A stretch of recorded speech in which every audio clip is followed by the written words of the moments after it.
নমস্কার বন্ধুরা, অভিনব চৈতিস ব্লগে তোমাদের সবাইকে আবার একবার স্বাগত জানিয়ে আজকে নতুন আরেকটা ব্লগ শুরু করছি। আজকে বুধবার সকাল সকাল উঠে রিক স্নান খাওয়া সেরে বেরিয়ে পড়েছে স্কুলের জন্য। যাবার সময় যদিও সাইকেল নিয়েই গেল, কারণ আজকে তো ওর আবার বিকেলবেলা কোচিংও থাকে, আস্তে আস্তে প্রায় 9:30 10টা বাজবে।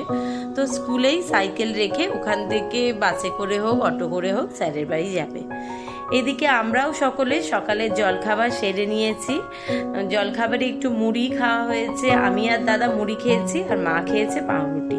খেয়েটে মাও বেরিয়ে পড়েছে, গেছে আজকে একটু মাসির বাড়িতে, ওখানে কিছু দরকারি কাজ ছিল সেগুলো করবার জন্য। তো দুপুরবেলা আর ফিরবে না, দুপুরবেলা মাসির বাড়িতেই খাওয়া দাওয়া করবে, দিয়ে রাত্রিবেলা আসবে।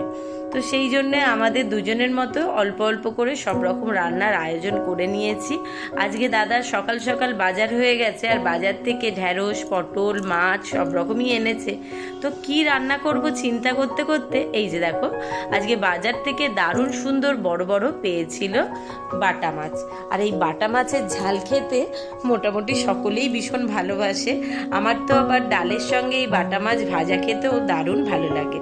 এখানে একটুখানি সয়াবিন সেদ্ধ করে রেখেছিলাম, অল্প করেই 1 প্যাকেট করেছি 2 মানুষের মতো।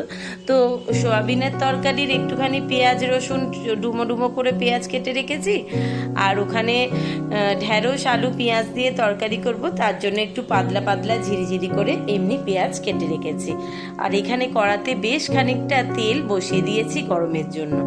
মাছটা আগে ভেজে নিয়ে ঝটপট করে মাছের ঝালটা করে নেবো, তারপর একে একে রান্না। আজকে একটুখানি আমাদেরও বেরোবার আছে, আর দাদারও অফিস থাকলেও দাদা বেরোবে একটু লেটে, কারণ মোটামুটি সকলেরই জানা গত কয়েকদিন আগে কাঞ্চনজঙ্ঘা এক্সপ্রেস ভয়ঙ্করভাবে দুর্ঘটনা হয়েছে, দারুণ বড় একটা অ্যাক্সিডেন্ট হয়ে গেছে, প্রচুর প্রাণহানি হয়েছে, অনেক লোকের ক্ষয়ক্ষতি হয়েছে, যার জন্য উত্তরবঙ্গের প্রত্যেকটা গাড়ি শিয়ালদা ডিভিশনে ঢুকতে ভীষণ উল্টোপাল্টা টাইমে ঢুকছে। আর সেই নিয়ে রোজকার যাত্রীরা থেকে আরম্ভ করে শিয়ালদার সমস্ত কর্মীরা প্রত্যেকেই নাজেহাল, কারণ উল্টোপাল্টা টাইমিংয়ে গাড়ি ঢুকছে, কোনোটা দিনের গাড়ি রাত্রে আর রাত্রিরের গাড়ি দিনে। আর এদিকে দেখো হুটোপাটি করতে গেলে যা হয় আর কি, একটু তাড়াহুড়ো করছি, বললামই আজকে অনেক দিন ধরেই বেরোবার ছিল। তো আজকে যেহেতু রিক রাত্রিরে আসবে, মাও রাত্রিরে আসবে, আমরা 2 মানুষ খাবো, দাদারও একটু লেট করে বেরোনোর আছে।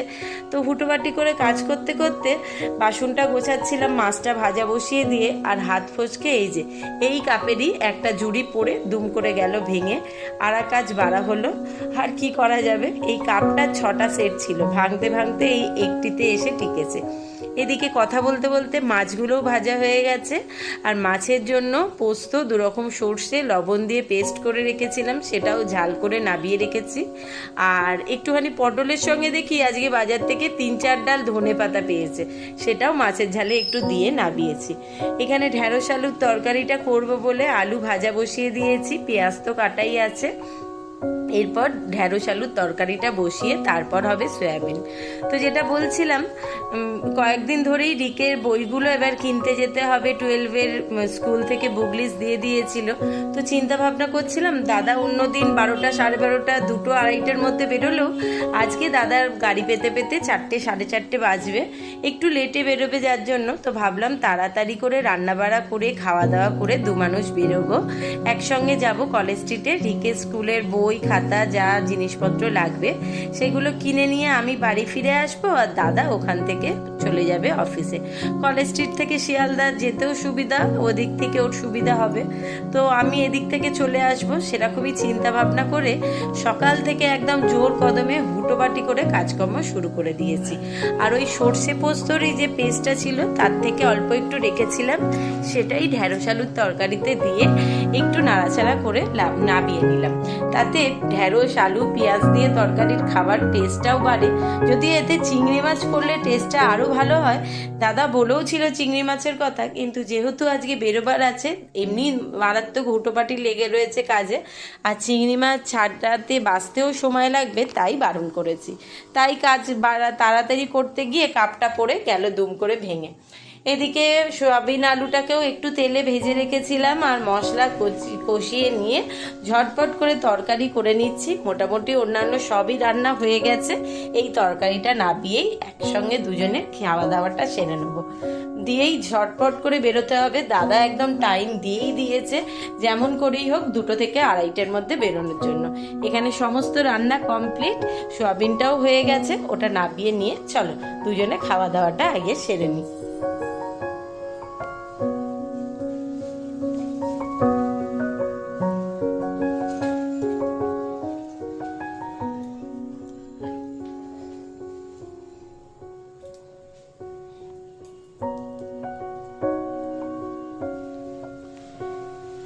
বিকেলে বাড়ি ফিরেছি প্রায় অনেকক্ষণ আগে, বেরিয়ে গেছিলাম বাড়ি থেকে তখন পুরো 2:30টার সময়তে, আর বাড়ি ফিরতে ফিরতে আমার হয়ে গেছে তাও সন্ধে 6টার মতো। এসে যা প্রচণ্ড বাইরে গরম, আর এই গরম যে কতদিনে কাটবে তাও বুঝতে পারছি না। সকাল থেকে যদিও আজকে একটু মেঘলা মেঘলা আকাশ ছিল, কিন্তু সেই সঙ্গে ছিল ভয়ঙ্কর রকম গুমোট একটা গরম। যাই হোক, বাড়িতে এসে জামা কাপড় চেঞ্জ করে স্নান করে সন্ধে পুজো দিয়ে ঝটপট করে রাত্রিরে রান্না করতে আসবো। ওদিক থেকে ছেলে ফোন করে বলছে যে মা আজকে বিকেলবেলা কিছু খেতে ইচ্ছা করছিল না বলে খাইনি, একবারে রাত্রে বাড়িতে গিয়ে খাবো, তাড়াতাড়ি কিছু করে রেখো। আর আজকে দাদা বাজার থেকে জানি না কোথা থেকে এই গাজরটা এনেছে, দেখো কি সুন্দর লাল টুকটুকে একবারে রংটা, যেমন শীতকালের গাজর পাওয়া যায় ঠিক সেই রকম। এখানে একটু গাজর গ্রেট করে রেখেছি, আর খুব মিহি করে পেঁয়াজ আর কাঁচা লঙ্কা কুচিয়ে রেখেছি। ওখানে দেখতেই পেলে 2টো ডিমের মধ্যে প্রায় 1 গ্লাস মতো দুধ দিয়েছি, তার মধ্যে দিয়ে দিলাম লবণ আর গোলমরিচ গুঁড়ো, এতে 1 চামচ মতো চিনিও দেবো, দিয়ে খুব ভালোভাবে এটাকে ফেটিয়ে নেবো। দিয়ে আজকে মনে করেছি রাত্রিবেলা কথা হয়েছিল, এমনি দুপুরবেলা যা তরকারি ছিল দাদা বলেছিল অল্প করে একটু চিকেন নিয়ে এসে দেবে, এনেও দিয়েছিল, সেটাকে ম্যারিনেট করে ফ্রিজে রেখে দিয়েছি। রাত্রিবেলা চিকেন কষা আর রুটি করবার কথা হয়েছিল, কিন্তু ছেলে বলল যে মা হুটোপাটি করে যা পারো করে রাখো, আমি বাড়িতে গিয়েই খাবো। আমি স্নান পুজো করে আস্তে আস্তে প্রায় সন্ধ্যে 7টা বেজে গেছিলো। তো এটার মধ্যে একটুখানি আটা আর ময়দা মিশিয়ে নিচ্ছি, দিয়ে খুব ভালোভাবে এটাকে ফেটিয়ে নেব। তো আসবার পর দাদাও ফোন করে বলল যে দাদা তো দুপুরবেলা যা ডিউটি করেছে, আবার আজকে রাত্রিরে নাইট ডিউটিও করতে হবে 2টো শিফটের। বললামই সকালবেলা অ্যাক্সিডেন্টের দরুন সমস্ত গাড়ি ওলটপালট টাইমে ঢুকছে, তো কাজেরও ভীষণ রকম অসুবিধা হচ্ছে। যারা রাত্রিবেলা যান তাদের গাড়ি আসছে সকালে, যারা সকালে যান তাদের গাড়ি আসছে রাত্রে। তো আজকে দাদা 2টো শিফটেই ডিউটি করতে হবে, সেও তাড়াতাড়ি এসে খাবে, তাই আর চিকেনটা বার করিনি, ওটা ফ্রিজে ওরকমই ম্যারিনেট করে রাখা আছে। মনে করলাম ঝটপট করে সবজি দিয়ে আজকে একটু গোলা রুটি বানিয়ে ফেলি। আর ওদিকে গোলা রুটির ব্যাটারটা সম্পূর্ণ তৈরি করে রেখেছি, ময়দা দিয়ে ভালোভাবে পেস্ট ওটাকে গুলে নিয়ে, আর তার মধ্যে গ্রেট করা গাজর, পেঁয়াজ কুচি, লঙ্কা কুচি সব দিয়ে মিশিয়ে ঢাকা দিয়ে রেখে দিয়েছি। আর এদিকে একটুখানি আলুর তরকারি করব।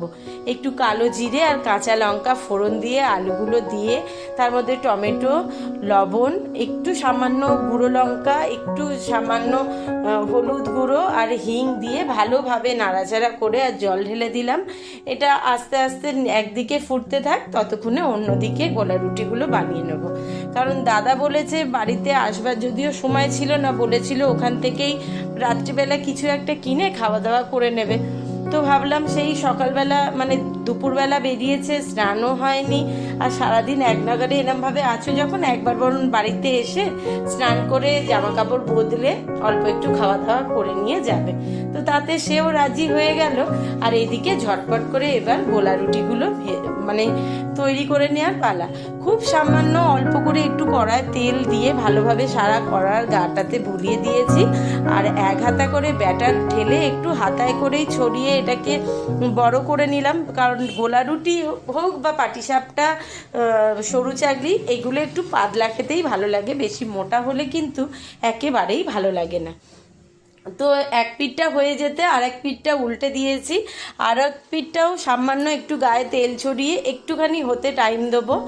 এটা হয়ে গেলে এক এক করে সবকটা গোলা রুটি তৈরি করে নেবো। দাদাও এসে গেছে, রিকও এসে গেছে, আর এখানে তরকারি প্রায় হয়ে এসছে। ঝটপট করে গোলা রুটিগুলো করে আগে ওদের দুজনকে খেতে দিয়ে দেবো। মাও এসে গেছে স্নান করতে, তারপর আমরা মা মেয়ে দুজনে রাত্রে খাবার দাবার সেরে নেবো। চলো আগে যে কটা হয়েছে ছেলে আর বাবা দুজনকে ঝটপট করে খেতে দিয়ে দিই। আম তো আছেই ঘরে, সেটা তো এই গরমের সবসময়কার সঙ্গী। রোজ দুবেলা আম না হলে সত্যি কথা ভাতের থালা হোক আর রুটির থালা হোক বসতে ইচ্ছা হয় না। আর সেই সঙ্গে দিয়ে দিলাম মিষ্টি। ছেলেও খুব ক্লান্ত, খেতে খুব ভালোও লেগেছে।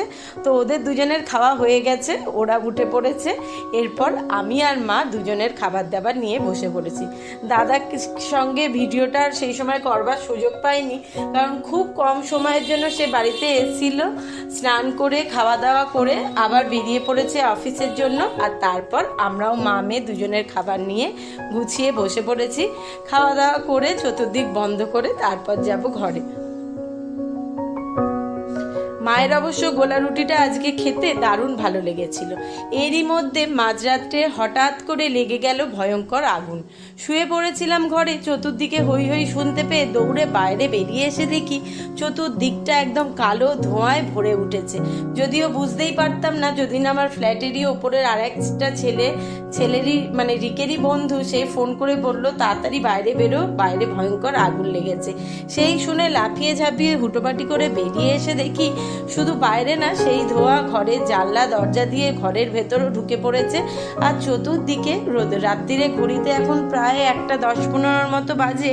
দেখো কি ধোঁয়ার আসছে চতুর্দিক থেকে, একদম সারা ফ্ল্যাটের লোক, সারা পাড়ার লোক একসঙ্গে গিয়ে জড়ো হয়েছে। আর আগুনটা লেগেওছে একেবারে আমার খুব কাছে, মানে আমার যে বিল্ডিংটা তার পাশের বিল্ডিংয়ে। আর আমাদের এখানে তো জানোই খুব গায়ে গায়ে বাড়ি। পাশের বিল্ডিংয়ের পরেই একটা লাইট পোস্টের নিচে কিছু বাজার দোকান নিয়ে একজন বসতো, সেখানেই কোনো রকমভাবে পোস্ট থেকে আগুন লেগে এরকম চতুর্দিকে ধোঁয়া। তো আগুন নেভাবার জন্য দমকলকেও ডাকতে হয়েছিল। ওই যে দেখতেই পাচ্ছ দমকলের গাড়ি দাঁড়িয়ে রয়েছে। সেই মানে পাড়ার লোকেরা প্রত্যেকেই মানে যে যার বাড়ি থেকে যে যার মতন করে বালতি করে জল ঢালতেও সে আগুন নেভানো যাচ্ছিল না। তো দমকলের গাড়ি আসতে মোটামুটি আগুনটা নেভানো গেছে আয়ত্তের মধ্যে।